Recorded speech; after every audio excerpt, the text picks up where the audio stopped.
عبداللہ بن مبارک فرماتے ہیں فرض حج کر لیا, نفل کرنے جا رہا تھا, 300 دینار پاس تھے, میں پہنچ گیا کوفے تک, وہاں سے جا کر کے کچھ سامان خریدنا تھا, احرام خریدنا تھا, ضرورت کی چیزیں, دوست بھی ساتھ تھے. کہتے ہیں یار میرے جلدی تھک گئے, خریداری کر کے وہ چلے گئے, میں شام تک رکا, بڑا تھک گیا تو سوچا اتنی لمبی چوڑی خریداری کیا تو جھیل تھی پاس, میں نے کہا وہاں جا کے ذرا ٹھنڈی ہوا لیتا ہوں. کہتے میں اس طرف گیا, رات کا اندھیرا تھا, مری ہوئی بھینس پڑی تھی, یہ کچھ 700-800 سال پہلے کی بات عرض کر لوں. کہتے ہیں مری ہوئی بھینس پڑی تھی, ایک عورت کالے برقعے میں نقاب پوش آئی اور اس بی بی نے مری ہوئی بھینس کا خنجر سے گوشت کاٹا, تھیلے میں ڈالا اور دوڑی. کہتے ہیں میرے ذہن کے اندر خیال آیا کہ بی بی کوئی ہوٹل چلاتی ہے اور مردہ جانور کا گوشت لوگوں کو کھلاتی ہے, ویسے تو جاسوسی منع ہے, اس نیت سے کہ مسلمانوں کو بچاؤں اس کے پیچھے ہو لیا. کہتے ہیں وہ گلیاں گزرتی گزرتی کوفے کی تنگ گلی میں گئی, ایک بڑا سا دروازہ لکڑی کا, بڑا پھاٹک جو پرانے شہروں میں ہوتے. کہتے اس بڑے پھاٹک پر اس نے زور زور سے دستک دی, دونوں ہاتھوں سے دروازہ کھلا, وہ عورت اندر داخل ہوئی تو 3-4 بچیاں جھٹ سے اس کے گرد کٹھی ہو گئیں. اماں کچھ لائی ہو؟ تو رونے لگی, کہنے لگی میں کچھ نہیں لا سکی.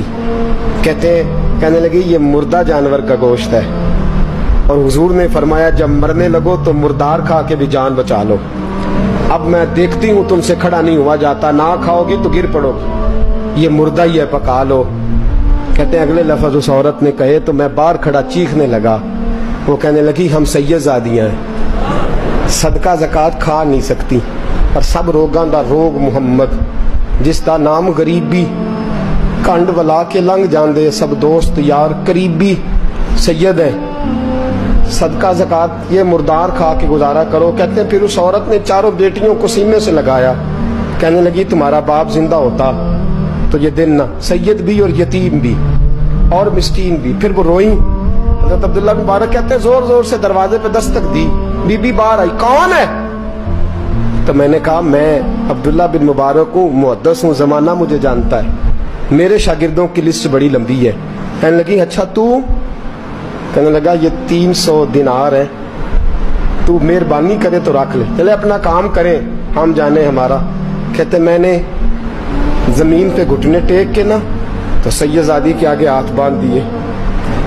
میں نے کہا میں نوکر ہوں, تم اولاد ہو, میں خادم ہوں, تم نسل ہو, مہربانی کرو, مہربانی میرے اوپر مہربانی, پیسے رکھ لو. کہتے میں نے وہ پیسے دیے, میں واپس لوٹا. یار کہنے لگے چل, میں نے کہا نہیں میں نے نہیں آج کرنا. کہنے لگے کوئی نیا پلاٹ لینے کا پروگرام بن گیا, کوئی نئی انویسٹمنٹ, لوگ تانے دیتے ہیں نا, پر جے کا یار دے نام دا ملے میڑا, ان چولی پا لئیے پنجے سٹیے نا, جے کر یار دے نام دی ملے سولی, جھوٹا جھوٹ لئیے پشانٹیے نا. کہتے میں نے کہا یار جیسے تمہاری مرضی سمجھ لو, یہ میرا راز ہے, میں بتاتا نہیں. فرماتے ہیں لوگ حج کرنے چلے گئے, میں وطن آ گیا. 6 ماہ کے بعد قافلے لوٹے, جاگ کے سننا ذرا بات. میرے نبی نے فرمایا تو میرے امتی کی پریشانی دور کر, اللہ کامل حج کا ثواب دے گا.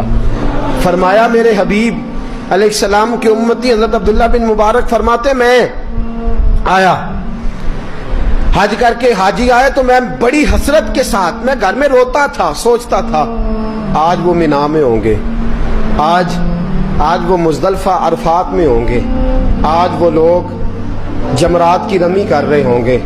میں تڑپ کے سوچتا تھا آج در رسول کی حاضری دے رہے ہوں گے. کہتے میں روتا تھا.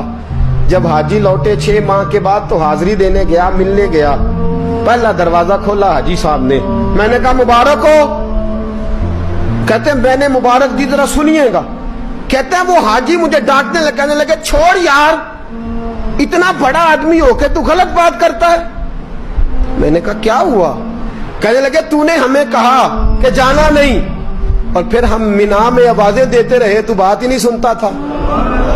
ہم آوازیں دیتے رہے, ان اللہ علی کل شیء قدیر, آوازیں دیتے تھے, سنتا نہیں تھا. کہتے میں حیران ہوں, میں یار میں تو کیا نہیں. کہنے لگے ہم 11 حاجی جھوٹ بولتے ہیں تو اکیلا سچ بولتا ہے, سب نے دیکھا ہے. کہتے میں پلٹ آیا,